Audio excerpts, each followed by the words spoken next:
Hello there, I'm Steve Arcade, and I'd like to welcome you to another episode of How It Started, How Gamers Became Gamers. This podcast is all about taking a trip down memory lane with everyday gamers, learning the who, what, when, where, and how behind their love for gaming. Along the way, we'll discuss different gaming-related topics and thoughts on all things gaming. Today, Ben and I welcome a friend of ours for the past couple of years, Kat, or as we know her, KitKatInAHat. We'll start with a flashback of our first meeting in Fallout 76, talk about her adoration of Final Fantasy III, how gaming helped her connect with her siblings and overcome dyslexia, which Fallout game was her favorite, and more. We hope you enjoy the show. Okay, welcome to yet another episode of How It Started, How Gamers Became Gamers. Today we have with us a friend of ours for a couple of years now. We met her through Fallout 76 of all things. On that day, we determined that I am, in fact, the evil Steve. I think I just found my evil nemesis, and his name is Z Steven. He's staring me down right now. Is he, like, an evil one?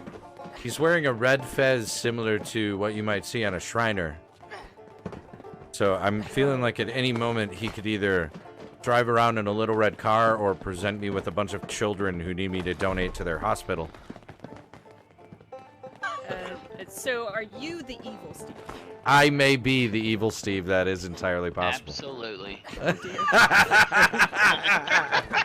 Second that motion. We have Kat with us today. Kat, thank you so much for joining us. Hey, no problem. So they say that as gamers, we don't get older, we actually level up. So what level are you? I am 33. Level 33. Level 33. Let's go. All right. Just leveled or leveling soon? I'm going to level later on this year to 34. Well, right. Fair. So Is that what comes after 33? Yeah. Yeah, amazingly enough. on the Roman calendar as well. So what we like to drill into, as you know, is getting an idea of how people got started into gaming and found their love for gaming. And I think the best question to ask right up front is, who introduced you to video games? Actually, I can't not remember not having a game console of some kind, so I'm going to assume that it had to have been one of my parents. And the thing is that I don't know if it was my mother or my father. Okay. So no idea. Okay. A lot of times people have, remember like somebody said, "Hey, come check this out," type of thing. But that's totally fair. So gaming's always been part. What was your first console? It was an NES. Okay. We had it was Super Mario Brothers, but it was the one with the desert level. Nice. With the Super angry sun Mario in the 3. background. I think that was 3. Or was it? No, wait. What did it have, the raccoon tail? Yes. Okay. Yes. Yep, then 3. Yeah. Mm-hmm. And then it also had like the Madden, like one of the first Maddens. Sure. I could not get that game to work for me because I didn't know how to do any, because you had like the on the screen you had the field, and then you had to choose the plays, and like you got the option of playing as one of the dots and stuff, and it's I couldn't understand it to save my life. I don't know if anybody did. The original version. I think Tecmo Bowl went over a lot better because of the way that it was set up, the side to side type thing with actual sprites that looked like players as opposed to just because it was dots and X's, and you saw like the yeah. little line. You know what was more frustrating than that, and this is going beyond video games, back to like when my grandparents had in the basement this electric football that was basically like a metal table, right, with a plastic frame that you would plug it in, and it would run electricity through this thing, and you put the figures that were players on it, and they were metal too. And when you turned on the electricity, it like had a loud hum, and the players would just start moving around all randomly. So you set it all up, and you make it look right, like you were gonna, okay, the quarterback's gonna go back and he's gonna toss one to wide receiver, except then you turn it on and the players just kind of go in like 80 directions. Nobody goes in a real direction. They just kind of And you're like, wow, this is exciting. This is what they played with back in the 60s. No wonder they did LSD. So tried. Right. So let me ask you this. What was the game that you would say like was your first love in gaming? Like, I mean, there were probably games you liked at first, but hello, Cattail. Is there a game that like comes to mind that you were just like, wow, this is the game? So depending where you are, it's either Final Fantasy 3 or Final Fantasy 6. Okay. It was the one my siblings and I that cattail back and forth. It's like a windshield wiper. My siblings and I played it relentlessly. Okay. Like we would play it over and over and over and over and over again. And it was just yes, it didn't have that much replayability, I would consider it, because it was the same story over and over and over again. But we played it so much that the one opera thing with the blonde girl where you had to play as her, we knew it by heart. We didn't even have to write it down anymore. We just knew it. We knew exactly what was supposed to be done. Sure. And like we would take turns playing it. My oldest sister would get the first try. My older sister would get the second try, and then I would get the third try. But mind you, there were only 3 saves, and you want to know who got the least amount of time? Myself. So, yeah. But that was the game. That was the game. That was the game. Yeah. What system was that on? NES? It was on Super Nintendo. It was on Super Nintendo, and I was always sad when Sid died on the second arc. You know, because there was, I was always sad when Sid died. And my favorite character was Locke, because he was the thief. And then me and my sisters, we all loved the ninja character. Yeah. I forgot their name. And because they had a dog. Yeah, I remember that. And we couldn't have pets for the longest time. So, yeah. Sure. So what do you remember what did you like most about video games back then? Like what was the thing about video games for you? So when I was really little, it was because I had dyslexia. I still have dyslexia. You don't have it and then get away with it. No, you constantly have it. You just learn how to deal with it. And because and Jisoo, I will beat you up. No. You're done. Bye-bye. I stole his blanket and he's upset. I understand. Gotcha. Because of how I have dyslexia and stuff like that, reading comprehension was really hard for me. Sure. So I might not have been playing it, but because of how my sisters and my brother knew that I had a hard time reading, they would actually sit there and read the story to me, like read all of the stuff that was happening on the screen to me, so that way I could understand it. And that was actually how I got how I would practice reading and making sure that like I could read things properly, because everything would end up jumbled. Like I wouldn't have been able to tell you the story of Final Fantasy without my sisters or my brother being there and just reading it off to me, like at all. And that's why I love that game so much. That's really sweet. So you had two siblings, a brother and a sister?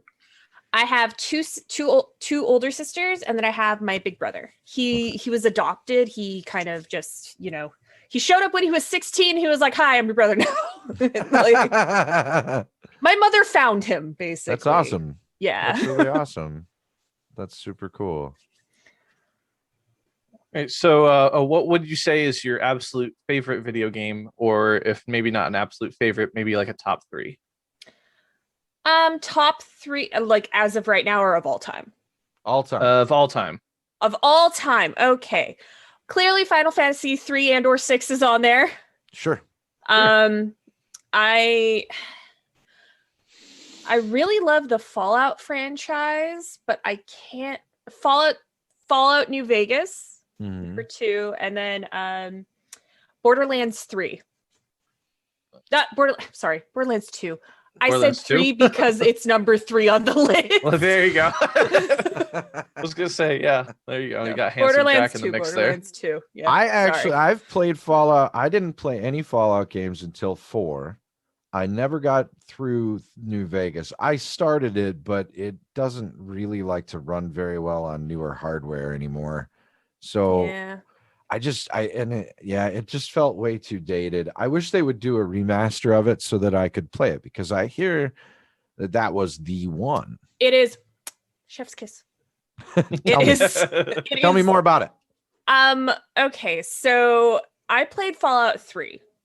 That was my first Fallout, and then after Fallout 3, I went back and got Fallout 1, Fallout 2. I never did Tactics. And then there was a Brotherhood one. I never touched that one because apparently it's like the redheaded stepchild of the Fallout series, and they're just like, don't Well, play now it. there's Fallout 76, but yes. I enjoy playing that one though. So in Fallout New Vegas, I replayed that one like 2 or 3 times because they kept on getting out new DLC for it. Yeah. So I had to replay it because you would beat the game. There was no sandboxing whatsoever. And so I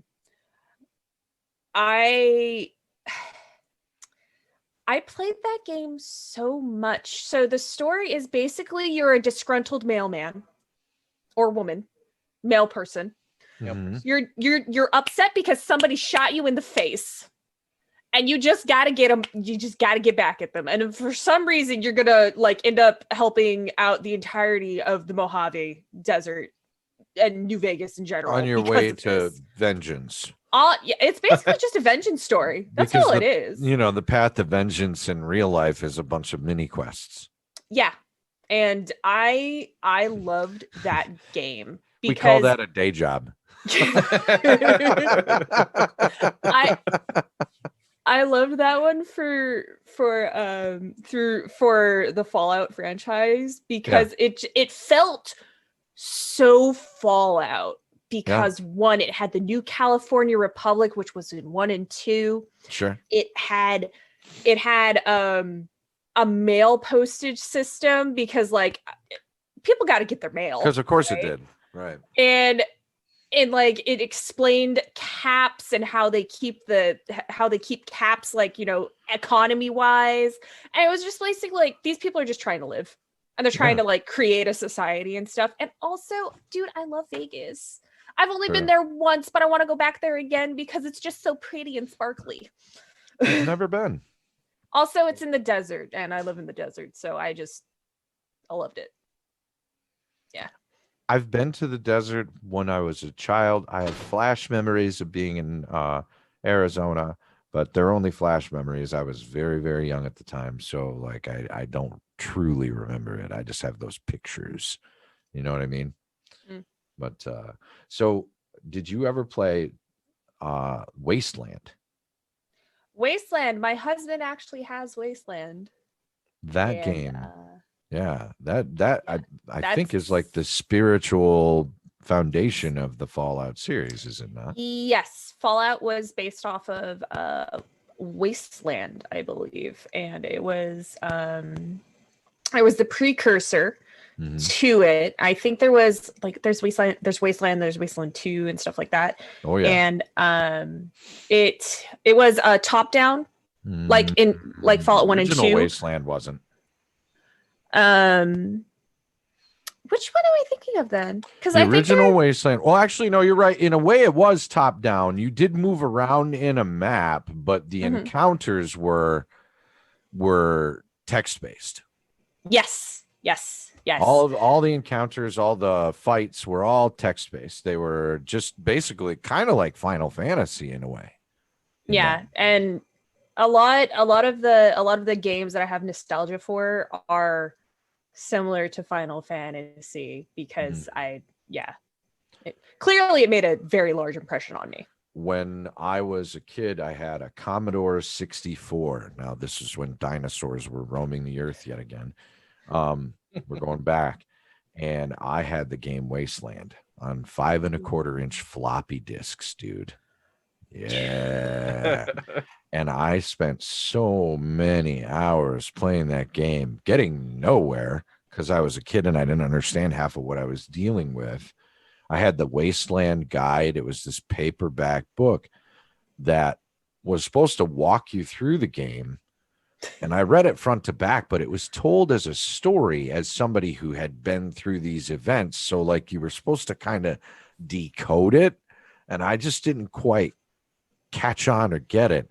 But I just adored that game for what it was, that post-apocalyptic, out in the desert, survival, dealing with crazy creatures that have been, irradiated and shit like that. So when Wasteland 2 was announced a few years back, now that's true top-down because your whole squad is all separated out. In Wasteland 1, your squad is represented by a little sprite on the map, and you just move them around like blip, blip, blip, blip, blip, like Madden. Yeah. And then, if you hit the right square on the map, you might have an encounter happen to you type of thing. But Wasteland, that game takes me back. Yeah. It's kind of like similar thing to that aspect of like being a child, not being able to get anywhere because like one, you don't have a book telling you, and two, it was on the computer. So basically when it was my computer time, it was my computer time. So no one was there to help me at all. Right. Nor did we want anyone to help. Yeah. It was, oh my God, Gordon Freeman. It was the first one. Oh my God, Half-Life. I played that in college. That was a Half-Life 1. I could not get past the first part. Oh. Like I would kill all the little head crabs and everything like that, but I couldn't get past the first part because I didn't know where to go. And because of how like no one was there to assist me, and I was just like, go. Yeah, I get it. Yeah. I loved that game. I played that game in college, living in an apartment with 3 other guys and one of the guys' girlfriends. And I spent many a night stoned out of my gourd playing that game. I beat 2. Game. 2 was easier than walking 1. around whacking people with a crowbar. Yeah. Mostly aliens. Yeah. So then conversely, we did your top 3. What do you have in mind what you would say is the absolute worst game you've ever played? There's only ever been one game that I totally and utterly rage quitted and never picked up again, and it was in Fallout. It was Fallout 4. I know it was your first game. you rage quitted Fallout 4? I rage quitted Fallout 4 because I had a character. I had saved. I made her all pretty and stuff. I spent my time, and I was going through, like I do with every map. I go through it like a grid. I try and make sure that I stay within like, this is the low, this is the baby zone, this is not the baby zone. And I try and keep within my, level area and stuff. And we had gotten the DLC for the Mechanist, and I had saved in a random encounter area, apparently. I was unaware of that because at the time the random encounter there wasn't a random encounter there. When I loaded in, it was no longer a random encounter area. You always, a squad of robots was always there. My person was not prepared for robots. I was a baby. There was always an Assaultron. I died 10 times before I stopped. And I was like, I am not making a new character. This is bull. I am not doing it. I am done with this game. I will watch lore videos if I really want to know the story. Sure. I do not like Fallout 4 at all because of that. That's entirely fair. I think you had a falling out with Fallout. Fallout. Yeah, pretty much. The drama is real. I was so angry. You have no idea. Which is funny because I love Fallout 76, even though it's basically just Fallout 4 but multiplayer. Are you still playing 76? Yes, I am. I'm kind of hot and cold with it. I enjoy it because I like playing The Sims. Yeah. And they have a building mechanic, which is far better than what they did in Fallout 4, I feel. I feel like it's done better. You think the Fallout 76 build mechanics are better than Fallout 4? Well, because One, I don't have to build out every settlement because I only got one spot to do it. Oh, okay. And it's also that when you build an area, yes, you're going to have random people like come and destroy your stuff, but you don't have to be like, oh no, I've ruined my lines of like commerce because I didn't defend this one area at all because it won't ruin your entire game, basically. Okay, all right. And also I love the cosmetics that they put into it and stuff. In 76? Yeah, Okay. I do. I enjoy it. And since they added the vault system inside of there, Yep. the first one that you get for free is giant. It's huge. Like I'm having trouble designing stuff in there because of how large it is. And I enjoy that. And it, because of how I like playing The Sims, like it just reminds me of that. And it's a very zen moment when I can just build. I want to be able to have more followers up at once, especially if we can have them. Why can't we just keep them in the vault? You know what I mean? They don't need to be out in the world. Just leave them in the vault. You know what I'm saying? Yeah, that would be fun. But I think cool.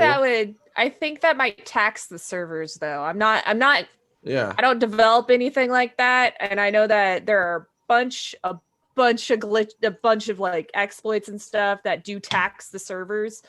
So I'm pretty sure that they don't want someone to be like, oh, I can dupe a follower now. Because if they allow multiple followers.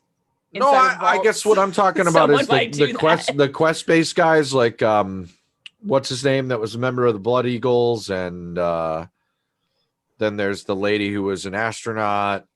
So I only have the bartender out, which is that's the who guy I'm talking you're speaking of. Yeah. I forgot his name because you can only have one out at a time.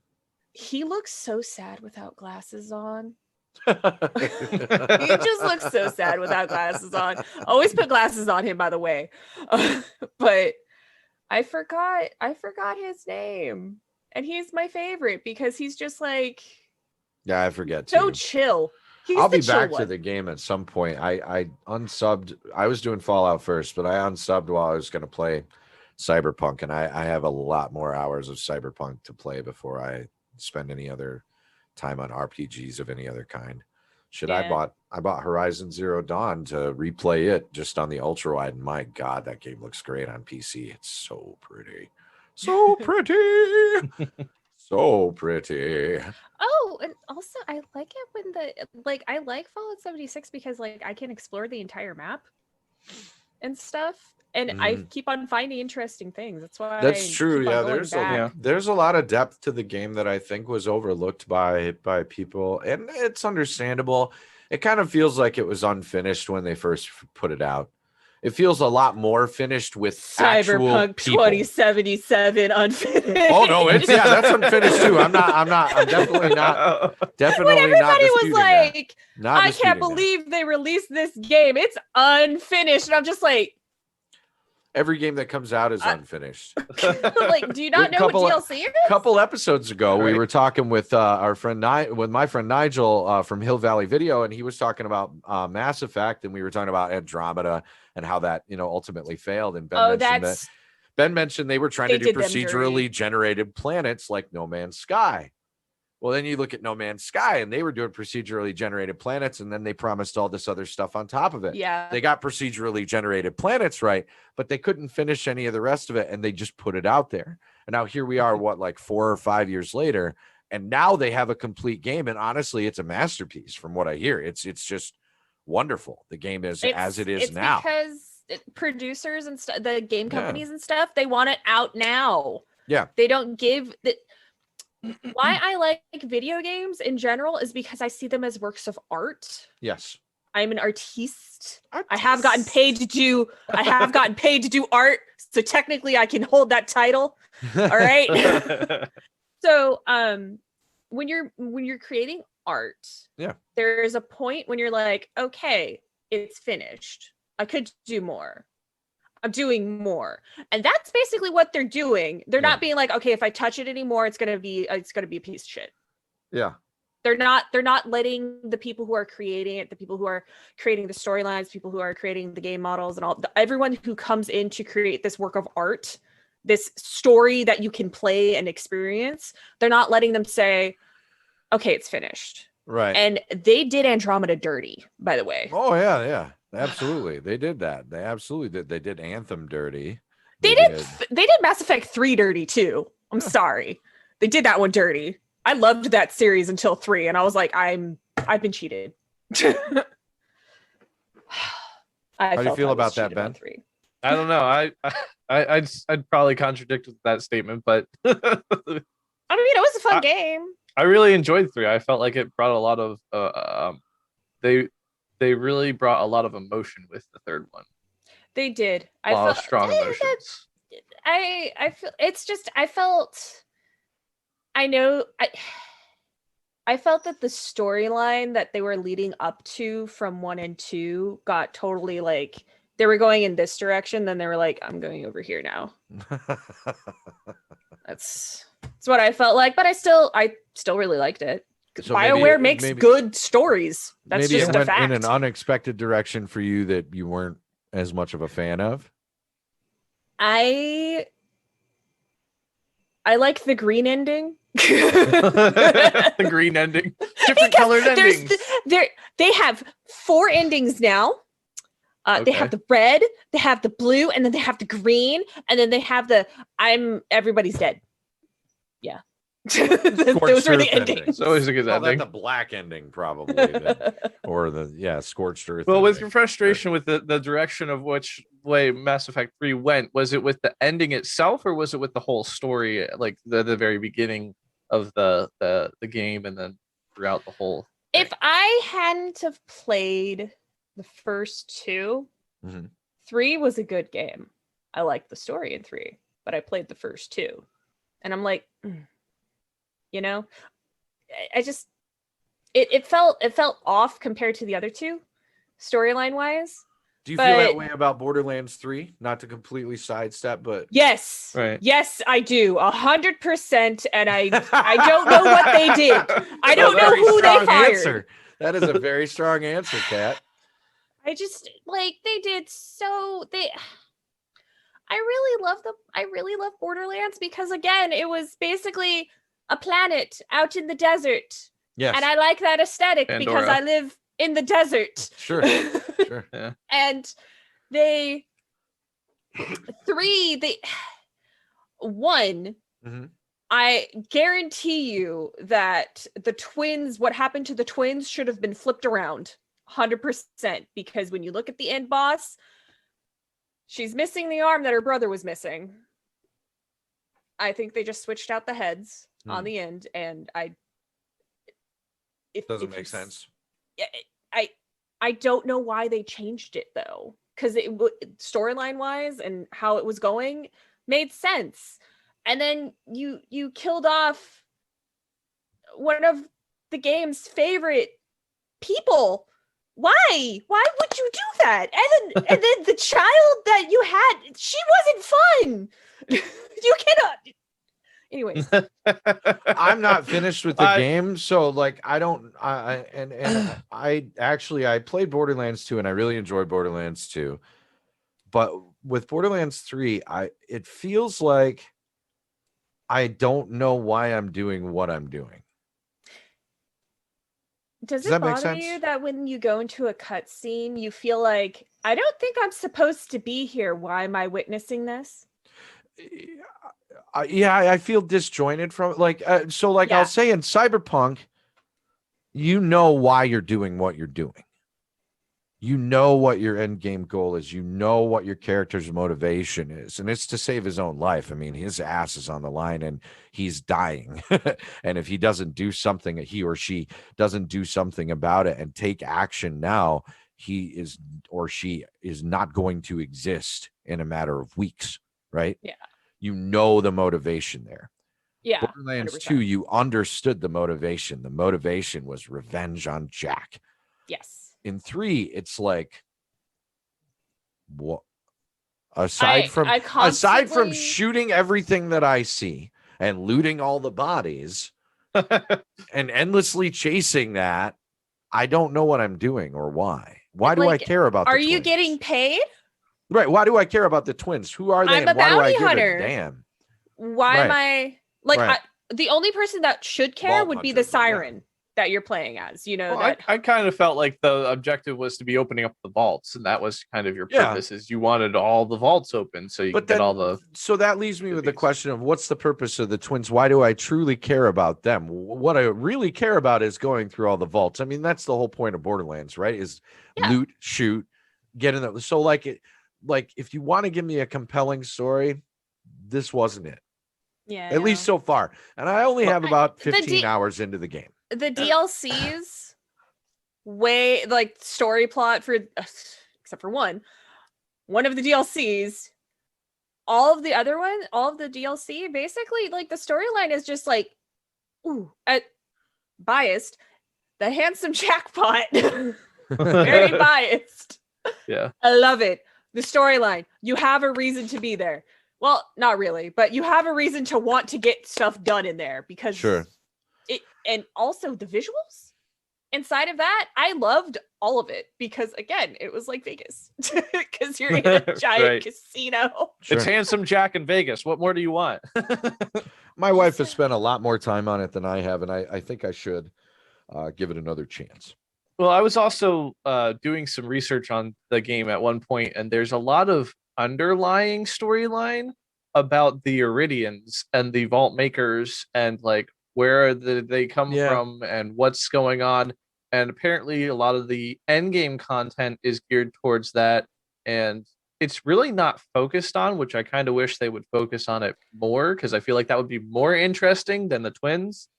But I mean, so I believe that the reason that they were having such a hard time with like storyline drawing people in is because if you know what happened inside of the studio is that the people who worked on 1, 2 and the pre-sequel, they only worked on the DLC. I don't know what group they had working on the main storyline and stuff like that, but it wasn't the same people. So we're not coordinating. The right hand and left hand don't know what each other are doing. That's wrong. Is your it's cat still pretty purring right now? I believe. I swear to God, I heard a cat purring while you were talking. I thought I heard it too. I don't know. Yeah, I just had to I was ask. a fan. I'm like, wait, what? No, I just had to ask. I was just curious. So, we are coming to a close on our time today. Before we go, I do want to ask if you'd like to share any social media. If anybody would like to follow you, get to know you a little bit better, and see your stuff. My social media is all very easy. It's all the same. It's KitKatInAHat. KitKatInAHat. Except for on TikTok, because someone took my name. Oh, no. What is it on TikTok? So it's KitKatInAHat, but there's underscores between each word. Okay, so Kit _ cat _ Yeah. I'm not going to do the whole thing, but great. Yeah, no. No. Awesome. Cool. And as always, our social media stuff will be shared here at the end of the video. KitKatInAHat. Thank you so much for taking the time today. Thank you, guys. We appreciate you. See you next time, everybody. Thank you for joining us on this episode of How It Started. If you enjoyed the show, please be sure to like, subscribe, and follow us. You can find links to our podcast episodes, social media, and more by going to howitstartedpod.com or by searching for How It Started, How Gamers Became Gamers on YouTube or your favorite podcast platform. We release new episodes on Tuesdays and Fridays. You can find Ben on Twitch at twitch.tv/ZivionV3 and on Instagram at Zivion. You can find Steve on Twitch at twitch.tv/SecretLayerArcade, on Instagram at SecretLayerArcade, and on Twitter at LayerArcade. Until next time, I'm Steve Arcade. For myself and my co-host Ben, thanks for joining us, and be sure to live your best one up. Oh! Now he's assaulting me! Oh this no, son of a he bitch. really is the evil Steve.